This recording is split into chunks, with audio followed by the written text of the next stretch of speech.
كل سنة وانتوا طيبين حبايب قلبي. يلا بينا بقى نعمل مع بعض ضيافة العيد. كل سنة وانتوا طيبين وربنا يعود علينا الأيام بكل خير وحب وسلامة يا رب، اللهم أمين.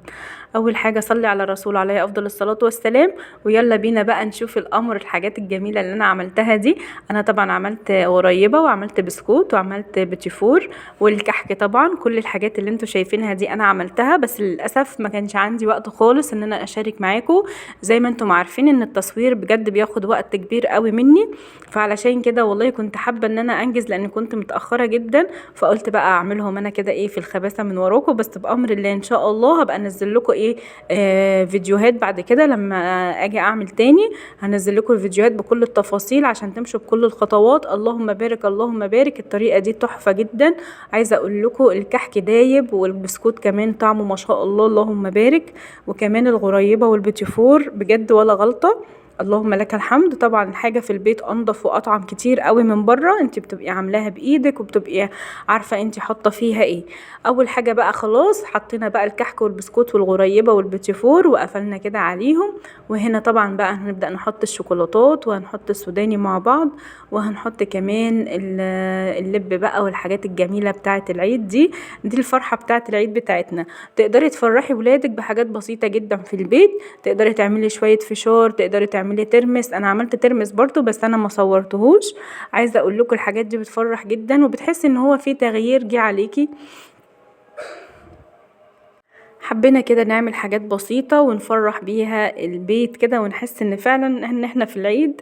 طبعا جبنا بقى مارشميلو. عايزة اقول لكم النوع ده حلو قوي من المارشميلو، هيعجبكم جدا. النوع ده تحفة ونضيف جدا.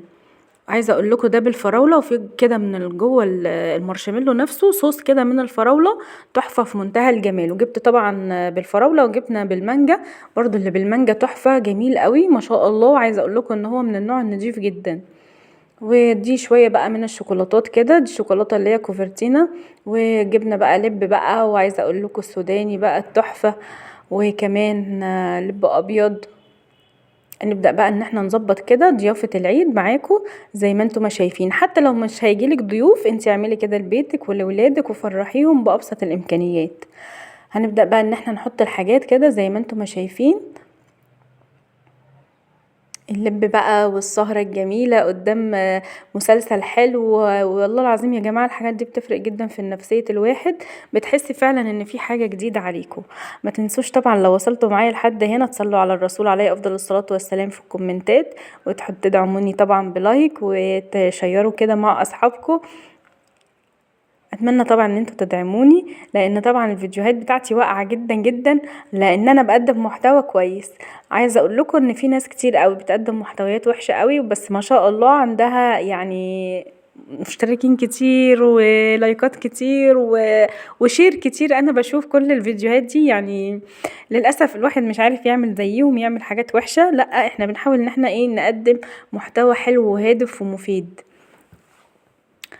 ربنا يصلح حالنا وحالكم ان شاء الله اللهم امين. زي ما انتم ما شايفين كده عملت بقى هنا الكحك والبسكوت والغريبه والبيتيفور، ورشينا كده على الكحك سكر. عايزه اقول لكم دايب وما شاء الله تحفه. كان نفسي بجد اشارك معاكم الطريقه بس ما كانش فيه نصيب. يلا ان شاء الله باذن الله هبقى انزل لكم بقى كل الطرق الحاجات الجميله الحلوه دي واحده واحده ان شاء الله مع بعض. بس انا كنت منزلاها من سنين اللي فاتت، لو هترجعوا للفيديوهات هتلاقوا الطريقه كامله. انا طريقتي دي من سنين ما بغيرهاش خالص. ودي كانت ضيافه العيد بتاعتنا. وكل سنه وانتم طيبين وربنا يعود عليكم الايام